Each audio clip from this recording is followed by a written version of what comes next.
Assalamu alaikum grade 5. My name is Sadaf and I am your computer teacher.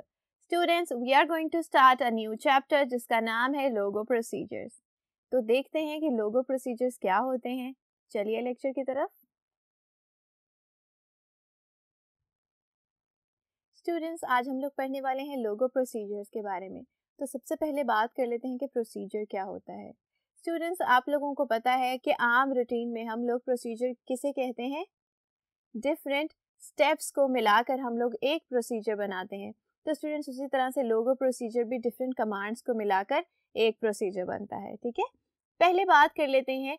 लोगो में काम करने के लिए हमारे पास दो मोड्स होते हैं. एक को हम कहते हैं इमीडिएट मोड और दूसरे को हम कहते हैं प्रोसीजर मोड. तो स्टूडेंट्स, अभी तक हम लोगों ने जो भी काम किया है MSW लोगो में वो हम लोगों ने किस मोड में किया है? वो हमने किया है इमीडिएट मोड में. और आज हम लोग जो नया चैप्टर शुरू करने जा रहे हैं उसमें हम जो भी काम करेंगे वो हम करेंगे प्रोसीजर मोड में. ठीक है, इमीडिएट मोड में पहले समझ लेते हैं कि हम लोग किस तरह से काम करते थे.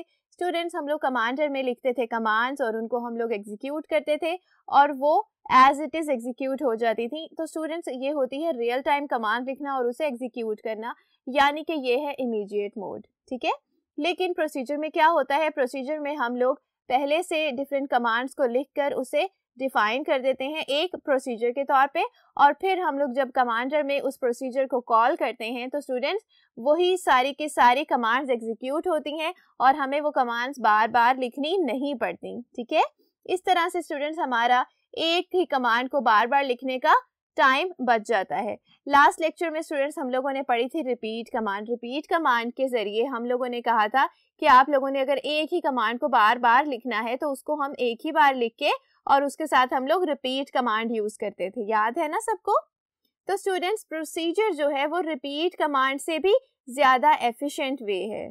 ठीक है, क्योंकि रिपीट कमांड में आपको फिर भी एक बार कमांड लिखनी ही पड़ती थी, लेकिन प्रोसीजर में क्या होता है कि हम सिर्फ एक ही बार कमांड्स को लिखकर उस प्रोसीजर को हम लोग सेव कर लेते हैं.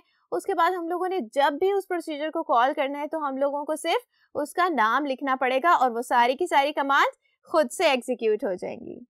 ठीक है, तो स्टूडेंट्स, ये थे लोगो प्रोसीजर्स. अब हम देखेंगे कि हम लोग लोगो प्रोसीजर्स को किस तरह से क्रिएट करते हैं. तो स्टूडेंट्स, आप लोगों ने एक चीज़ हमेशा याद रखनी है कि जब भी आप लोगों ने किसी प्रोसीजर को बनाना है, किसी प्रोसीजर को क्रिएट करना है, तो स्टूडेंट्स उसके लिए हम लोग कमांड यूज़ करते हैं टू और उसके बाद प्रोसीजर का नाम. ठीक है, उसके बाद हम लोग कुछ कमांड्स लिखते हैं जो कि उस प्रोसीजर को एग्जीक्यूट करने के लिए हमें चाहिए होंगी, और उसके बाद हम एक कमांड देंगे एंड.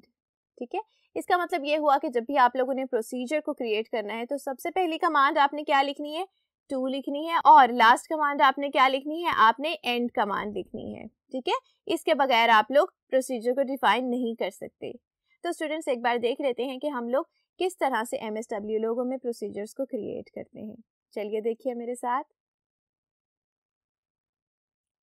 स्टूडेंट्स, अब हम लोग देखने वाले हैं कि किस तरह से आप लोग प्रोसीजर्स को क्रिएट करते हैं. ज़रा अपनी स्क्रीन पर देखिए. आप लोगों को ऑलरेडी एक MSW लोगो की विंडो शो हो रही है आपकी स्क्रीन पर. आप लोग भी अपने अपने कंप्यूटर्स को ऑन करें और उस पर MSW लोगो को ओपन कर लें. ठीक है स्टूडेंट्स, इसके बाद हम लोग क्रिएट करने वाले हैं एक नया प्रोसीजर. देखिए मेरे साथ कि किस तरह से हम क्रिएट करेंगे इसे. स्टूडेंट्स, हम लोगों ने बात की थी कि सबसे पहले हम लोग लिखते हैं टू. ठीक है, तो आप लोग कमांडर में देख सकते हैं मैं इनपुट बॉक्स में लिख रही हूँ टू और फिर हम देंगे एक स्पेस, और स्टूडेंट्स उसके बाद हम लोगों ने उस प्रोसीजर का नाम लिखना है जो कि आप लोग क्रिएट करना चाहते हैं.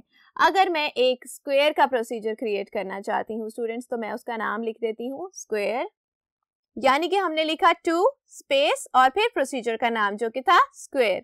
अब स्टूडेंट्स हमने क्या करना है? अब हम करेंगे इसे एग्जीक्यूट. तो स्टूडेंट्स, आप लोग देख सकते हैं कि इसे एग्जीक्यूट करने पर एक नई विंडो अपीयर हो गई है. छोटी सी विंडो आप लोगों को नजर आ रही है, ये है टू मोड. ठीक है, और उसके आगे छोटा सा लिखा हुआ है कैंसिल टू एंड, यानी कि अगर आप लोग इस प्रोसीजर को कैंसिल करना चाह रहे हैं तो हम लोग क्या करेंगे? कैंसिल बटन को क्लिक करेंगे.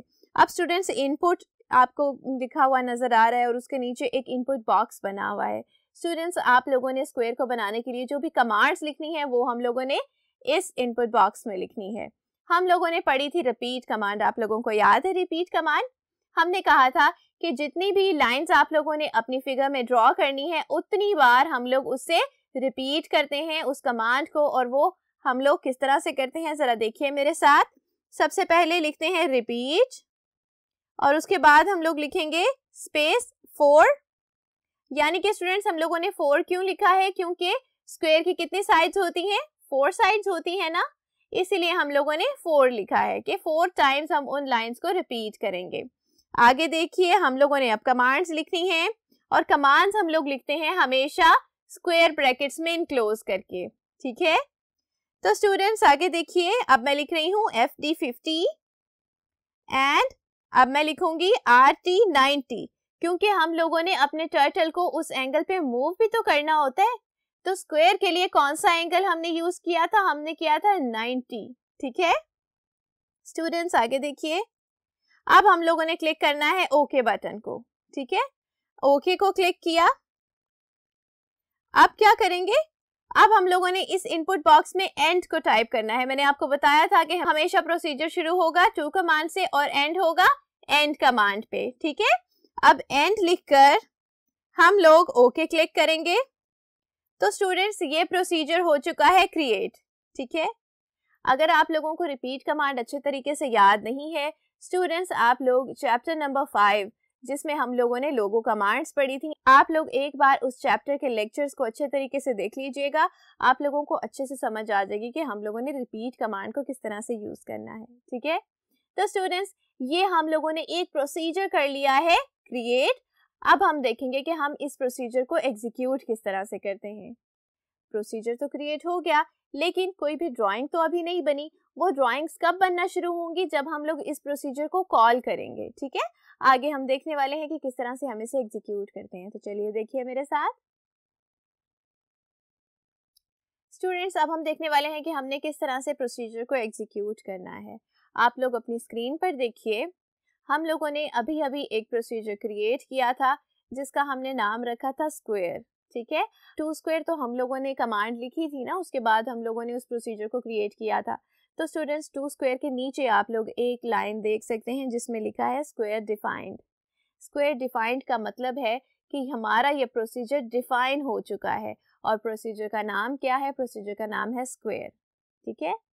प्रोसीजर का नाम और आगे लिखा होगा डिफाइंड, तो इसका मतलब है कि जो प्रोसीजर हम लोगों ने क्रिएट किया है वो क्रिएट हो चुका है और हमारे MSW लोगो में डिफाइन हो चुका है।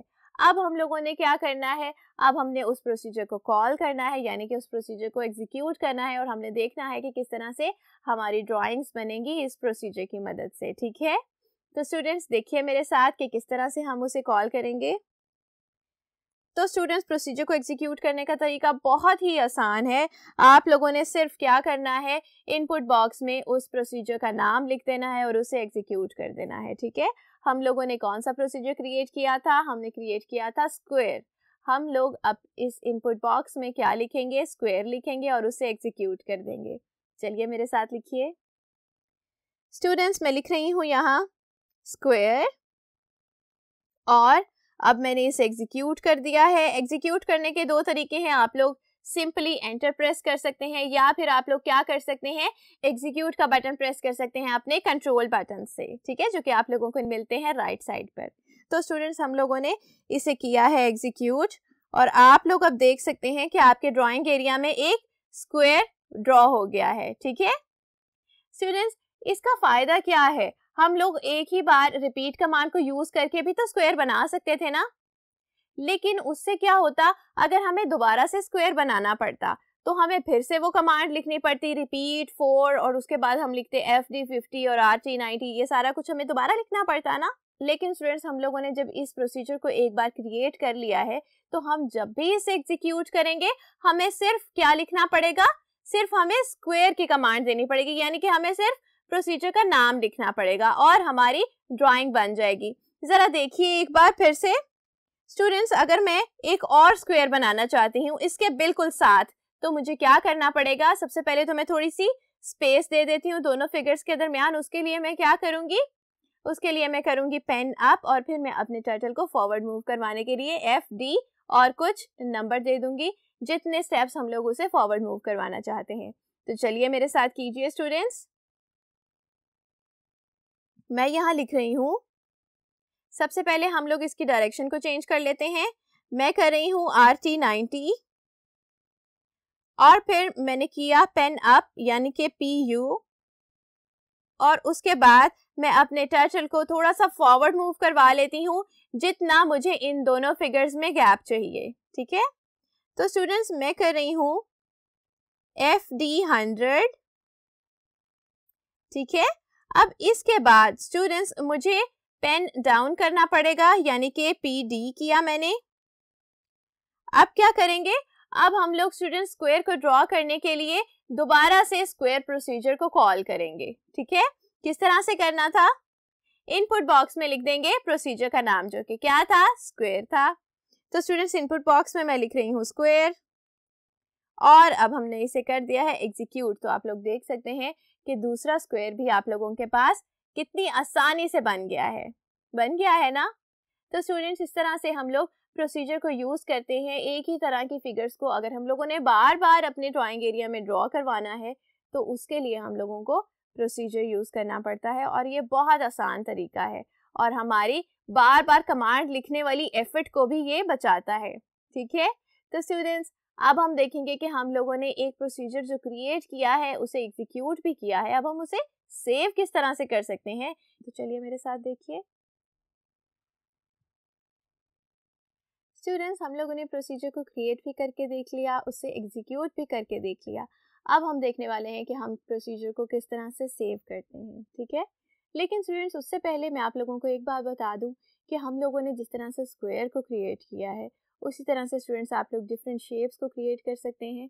डिफरेंट शेप्स क्रिएट करने के लिए हम लोगों ने जो रिपीट कमांड यूज़ की थी आप लोग उसे अपने चैप्टर 5 के लेक्चर्स में देख सकते हैं। स्टूडेंट्स उसमें आप लोगों को बहुत अच्छे तरीके से बताया हुआ है कि किस तरह से आप लोग डिफरेंट शेप्स को क्रिएट करते हैं, जैसे कि ट्रायंगल को क्रिएट करने का तरीका भी वहाँ बताया हुआ है। इसके अलावा पेंटागन, स्क्वायर, हेक्सागन और इवन के सर्कल क्रिएट करने का भी तरीका आप लोगों को मिल जाएगा चैप्टर 5 के लेक्चर्स में। ठीक है, तो स्टूडेंट्स आप लोग किसी भी शेप से रेलेवेंट प्रोसीजर बनाना चाहते हैं तो हमें उस शेप से रेलेवेंट कमांड्स यहाँ पर लिखनी पड़ेंगी।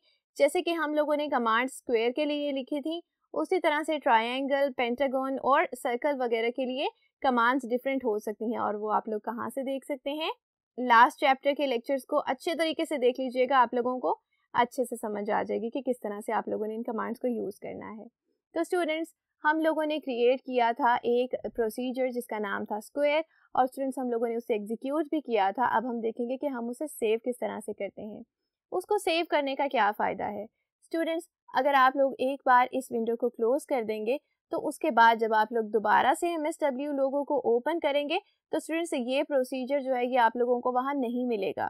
ठीक है, इसके लिए हम लोग क्या करते हैं, इन प्रोसीजर्स को हम लोग अपने कंप्यूटर के डिस्क में सेव कर लेते हैं। और सेव हम लोग किस तरह से करते हैं, चलिए मेरे साथ देखिए। जी स्टूडेंट्स अब हम लोग इन्हें सेव करने वाले हैं। तो सबसे पहले देखिए ऊपर मेन्यू बार जहां पर आप लोगों को कुछ ऑप्शंस नजर आ रही हैं। फाइल का ऑप्शन है, बिट मैप और सेट जूम का ऑप्शन है। ये सारी ऑप्शन नजर आ रही है ना आपको। तो स्टूडेंट्स हम लोगों ने कौन सी ऑप्शन को क्लिक करना है, हमने क्लिक करना है फाइल ऑप्शन को। तो जब हम लोग फाइल को क्लिक करेंगे स्टूडेंट्स तो आप लोगों के पास डिफरेंट ऑप्शंस नजर आ रही हैं, जैसे कि न्यू है, लोड है और सेव एज है।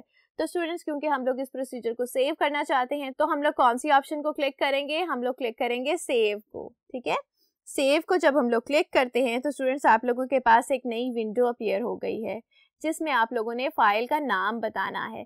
तो स्टूडेंट्स हमारे इस प्रोसीजर का नाम क्या था, इस प्रोसीजर का नाम था स्क्वायर।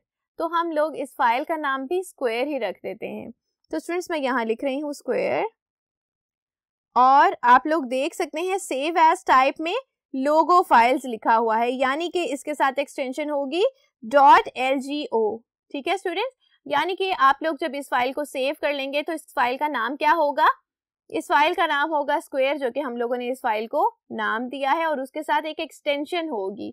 स्टूडेंट्स हर फाइल की एक एक्सटेंशन होती है, टेक्स्ट फाइल की एक्सटेंशन डिफरेंट होती है, पिक्चर फाइल की एक्सटेंशन डिफरेंट होती है, सॉन्ग की एक्सटेंशन डिफरेंट हो सकती है।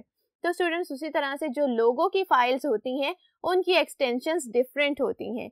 लोगो की फाइल की एक्सटेंशन होती है .lgo। ठीक है, तो अगर आप लोग इसे सेव करेंगे तो इसके साथ square.lgo लिखा होगा, जो कि आप लोगों को ये बताती है कि ये फाइल एक लोगो फाइल है। ठीक है, तो स्टूडेंट्स अब हम लोगों ने इसे सेव करना है, यानी कि हम लोग क्लिक करेंगे सेव बटन को, और अब आप लोग देख सकते हैं कि आप लोगों का ये प्रोसीजर सेव हो चुका है। स्टूडेंट्स आप लोग अपने कंप्यूटर की डिस्क में जाकर देख सकते हैं, जिस डिस्क में आप लोगों ने इसे सेव किया है आप लोग वहां जाकर देखेंगे, आप लोगों को ये फाइल इजीली मिल जाएगी। ठीक है, तो स्टूडेंट्स आज का लेक्चर यहीं तक था, लेकिन अब आप लोगों ने क्या करना है, आप लोगों ने अपने अपने कंप्यूटर्स पर MSW लोगो ओपन करना है और आप लोगों ने पेंटागन को ड्रॉ करने के लिए एक प्रोसीजर लिखना है और उसको आप लोगों ने एटलीस्ट 4 टाइम्स कॉल करके एक सीरीज बनानी है पेंटागन की। ठीक है, तो स्टूडेंट्स ये एक्टिविटी है आप लोगों के लिए, जो कि आप लोग अपने घरों में अपने कंप्यूटर्स पर कर सकते हैं। नेक्स्ट लेक्चर में हम लोग देखेंगे कि जो प्रोसीजर हमने सेव किया है उसे हम लोड किस तरह से करेंगे। तब तक के लिए अपना ख्याल रखिएगा स्टूडेंट्स, अल्लाह हाफ़िज़।